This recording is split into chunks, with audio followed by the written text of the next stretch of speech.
वो आप आराम से निकाल ऊपर की तरफ आप लेंगे और इसको हल्का सा आप किसी भी ऐसी सरफेस पे ऐसे ठोक सकते हैं। यहाँ पे क्लिप होती है, उसको आप लूज़ करेंगे, पूरी हाउसिंग आपके हाथ में आ जाएगी। इंजेक्टर क्लीनर के नाम से, कार्बोरेटर क्लीनर के नाम। तो जी आज मैं अपनी गाड़ी का एयर फिल्टर साफ़ करूँगा, साथ साथ में थ्रोटल बॉडी भी साफ़ करूँगा। ये वीडियो अगर आपके पास पंच है, कोई भी मॉडल हो बेस से टॉप लेके, तो आपके लिए काम की ज़रूर से होगी। और इतना मैं आपसे वादा करता हूँ कि इस वीडियो को अगर आप देखते हैं तो यूट्यूब पे आपको एयर फिल्टर से लेके और आपकी गाड़ी में जो भी ये नॉर्मल प्रॉब्लम है, इससे रिलेटेड कोई वीडियो आपको देखने की ज़रूरत नहीं पड़ेगी।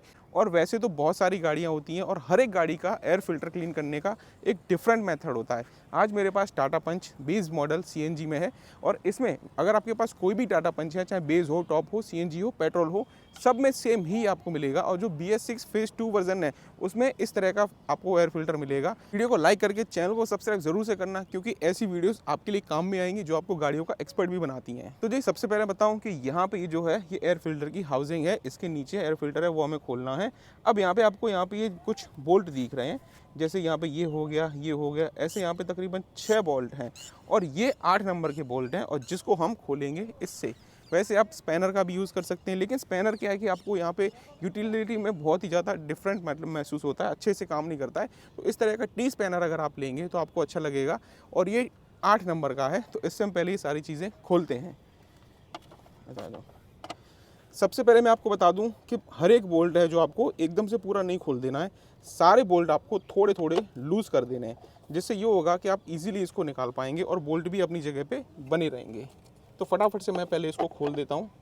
आप यहाँ पे खोलते हैं तो एक एक बोल्ट संभाल के निकालिए, क्योंकि होता है कभी कभार बहुत छोटे ऐसे बोल्ट होते हैं, नीचे गिर जाते हैं, फिर बाद में मिलते नहीं हैं और भी गाड़ी को डैमेज कर सकते हैं। तो संभाल के अपने हाथ में रखिएगा इन सबको।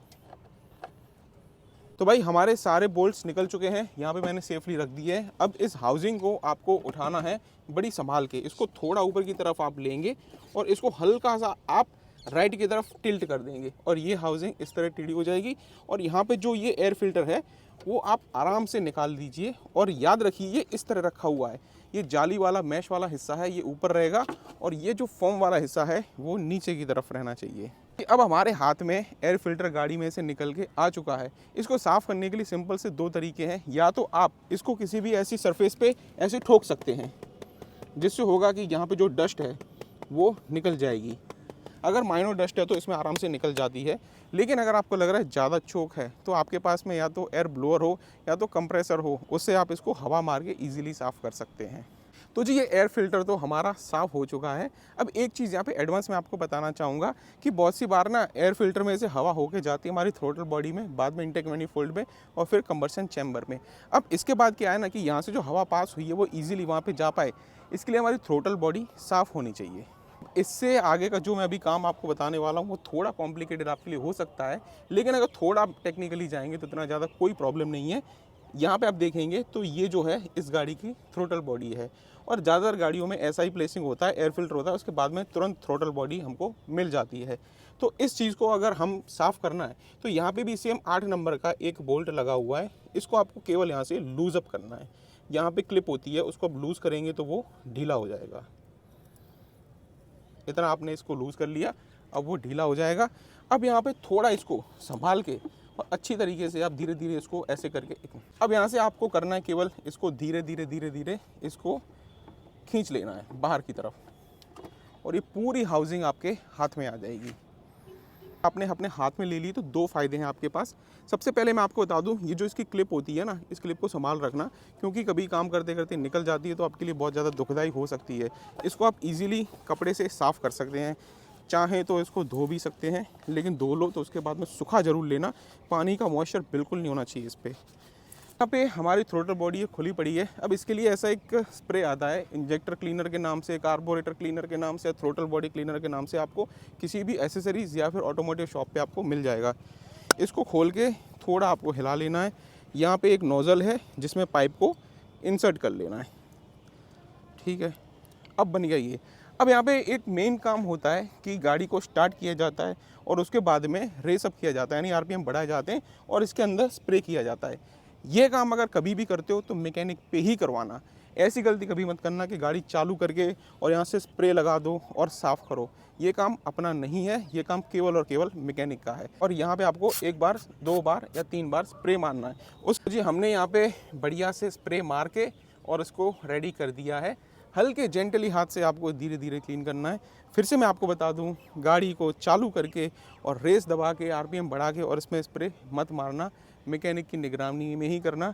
इससे प्रॉब्लम हो सकता है कि आपकी जो ये थ्रोटल बॉडी है उसकी कैलिब्रेशन आउट हो सकती है। यहाँ तक कैलिब्रेशन का कोई ऐसा खास इश्यू नहीं होता है, इतना आप कर सकते हो। लेकिन इसमें भी एक चीज़ है कि अगर आपको डर लगता है आपकी गाड़ी में ऐसा कुछ करने में, ठंडा पसीना अगर आपको आता है ऐसा कुछ काम करने में, तो प्लीज़ मत करना, होगा और कुछ नहीं, आप हड़बड़ाहट में अपना काम बिगाड़ लोगे। ये वीडियो बनाने का मेरा मकसद केवल इतना ही है कि अगर आप अपने हाथ से कर सकते हो तो अच्छी बात है, या फिर किसी मैकेनिक के पास में या फिर सर्विस सेंटर में जाके आप ये सारी चीज़ें करवाओ। इससे होता ये है, वैसे आप सर्विस सेंटर में जाओगे तो इस तरह से थ्रोटल बॉडी साफ़ करने का 400 से 500 रुपये चार्ज करते हैं आपको, लेकिन चलो ठीक है, वो चार्ज देने के बाद में भी ये चीज़ें बहुत फ़ायदेकारक करती हैं। दे दो एक तो मैं कह रहा हूँ, लेकिन ये आपकी सही से साफ़ हो जाएगी। और ये थ्रोटल बॉडी अगर आप साफ़ कर लेते हो, एयर फिल्टर साफ़ कर लेते हो, तो मैं लिख के दे रहा हूँ, अगर आज आपकी गाड़ी 20 का माइलेज दे रही है, दूसरे दिन से 22-23 का देने लगेगी, ये मेरी गारंटी है। तो जी हमारे ये सारे काम हो गए, इन सारी चीज़ों को करते हैं वाइंड अप। अब मैं आपको बता दूं इसको फिट भी कैसे करना है, क्योंकि उधेड़ना तो बहुत आसान है, उसको वापस से बुनना थोड़ा ज़्यादा ट्रिकी होता है। ये रखते हैं चीज़ें थोड़ी साइड में। चलिए अब सबसे पहले हम लेते हैं एयर फिल्टर। और एयर फिल्टर का मैंने आपको बताया, ये जो वाला हिस्सा है ये नीचे रहेगा, यहाँ पे जो जाली है, मैश है, वो ऊपर रहेगी। अब आपको यहाँ पे सिंपली इसको लगाना है, इस पे यहाँ डिंगा कर दो, सिंपली आपको यहाँ पे रख देना है। और जब आप रखेंगे तो जो ऑरेंज कलर की आपको रबर दिख रही है ये ऊपर की तरफ होगी और कम से कम इतना यहाँ पे निकली होगी रबर, तकरीबन इतनी, यानी एक अंगूठा यहाँ पे दिख रहा है ना आपको, इतनी रबर यहाँ पे ऊपर को उठी रह जाती है। उसके बाद में हमें ये वाला जो सिस्टम है, ये वाला जो इसका कवर है, ये ऊपर रख देना है। और कवर ऊपर रखने से पहले और ये कवर ऊपर रख के इसको फिट करने से पहले जहाँ से आपने ये रबर निकाली थी वहाँ पे एक बार इसको दोबारा इंसर्ट कर देना है।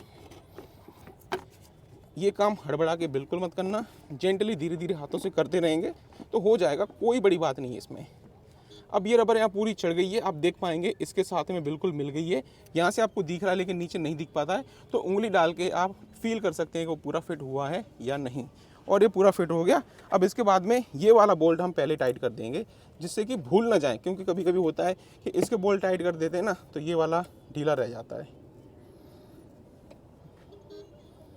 बस इसको इतना टाइट करना है कि एक बार ये टाइट हो जाए, क्योंकि इसको इतना ज़्यादा अगर आप टॉर्क दे दोगे, बहुत ज़्यादा टाइट कर दोगे तो थ्रोटल बॉडी को भी नुकसान करता है और ये चूड़ी भी इसकी स्लिप हो सकती हैं। और एक बार टाइट करने के बाद में इसको हिला के देख लो, अगर ये नहीं हिल रहा है तो ये परफेक्ट टाइट हो चुका है। अब हम जो इसकी हाउसिंग है हमारी कवर की, उसको हम धीरे धीरे से फिट करेंगे। सब तरह से अलाइन कर लो, सारे होल एक बार मैच कर लेने चाहिए। बाद में जो आपके बोल्ट थे, पहले बोल्ट को रखना है, फिर धीरे धीरे पहले उंगली से उसको टाइट करना है। चूड़ी उसकी फिक्स होनी चाहिए, चूड़ी ऊपर नहीं जानी चाहिए। और उंगली से फिक्स करने के बाद में तब आपको स्पैनर की मदद लेनी है। ये मैंने रखा और हल्का चूड़ी इसमें फिट कर दी, जिससे मैं एटलीस्ट स्टार्टिंग में फील कर पाऊँ कि जो बोल्ट है वो सही से जा रहा है। क्योंकि बहुत सी बार होता है कि इसमें ना जल्दी हड़बड़ाहट में आप फिट कर दोगे और चूड़ी इसकी ख़राब हो जाएंगी, तो आपका ये जो पूरा हाउसिंग केस है ये आपको पूरा चेंज करना पड़ेगा। तो ऐसे पहले हाथ से रख के आप और धीरे धीरे इसको चढ़ा दो। बोल्ट मैंने यहाँ पे हाथ से तो कस दिए, अब एक एक बोल्ट को मैं स्पैनर से भी कस दूँगा। और इसको भी कसते हुए आपको इतना ध्यान रखना है कि इतना ज़्यादा हैवीली आप पक्के हाथ से इसको नहीं कसना है। प्लास्टिक बॉडी है, ज़्यादा इसको आप अगर कसेंगे तो हो सकता है कि नेक्स्ट बार आप जब खोलने जाएं तो इस प्लास्टिक की बॉडी टूट जाए। तो इतना आप धीरे धीरे आराम से कस दो जितना आपकी एयर लीक ना हो। बस काट दो। बस इतना ही काम था। यहाँ पे दोनों चीज़ें हो चुकी हैं, थ्रोटल बॉडी भी साफ़ हो गई है हमारी और एयर फिल्टर भी साफ़ हो चुका है। अब इतना अगर आप अपनी गाड़ी में 2-3 हज़ार किलोमीटर पे, मैं तो कह रहा हूँ 5,000 किलोमीटर भी आप करते रहेंगे तो आपकी गाड़ी अच्छे से ब्रेथ कर पाएगी। और जितने अच्छे से ब्रेथ करेगी, सांस लेगी, कंबर्शन अच्छा होगा, माइलेज अच्छी होगी। बहुत से लोगों का कंसर्न होता है लो माइलेज का, उनके लिए ही रामबाण इलाज हो सकता है। फिर से एक बार ये काम करना वैसे बहुत ईजी है, स्टेप बाय स्टेप मैंने आपको सारी चीज़ें बता दी हैं। बड़े इत्मीनान से, शांति से आप करेंगे तो आराम से हो सकता है। लेकिन अगर आपको ये सब काम करने में डर महसूस हो रहा है तो किसी भी आप अपने नज़दीकी मैकेनिक से मिलिए, उनसे इतना काम करवा लीजिए। हार्डली 100-200 रुपये शायद जितना मैं जानता हूँ उतना लगेंगे, लेकिन आपकी गाड़ी दुरुस्त रहेगी। या फिर आप पॉसिबल है तो सर्विस सेंटर में कराना है तो भी करा सकते हैं, लेकिन टाटा के सर्विस सेंटर में जाके ये सारी चीज़ें डे बाय डे कराना मुझे नहीं लगता थोड़ा फीजी ऑप्शन होगा, अच्छा ऑप्शन होगा। तो आप किसी भी आसपास के मैकेनिक से, या तो मैं कहूँगा एसएस पैनल साथ में रख सकते हैं। 1-2 बार आपको लगेगा थोड़ा प्रॉब्लम, उसके बाद ईजिली हो जाएगा। कैसी लगी वीडियो कमेंट बॉक्स में ज़रूर से बताना। इससे रिलेटेड आपके पास कोई भी सवाल है तो आप कमेंट बॉक्स में पूछना ज़रूर से, और मैं हर सवाल का मैं आपको आंसर ज़रूर दूंगा।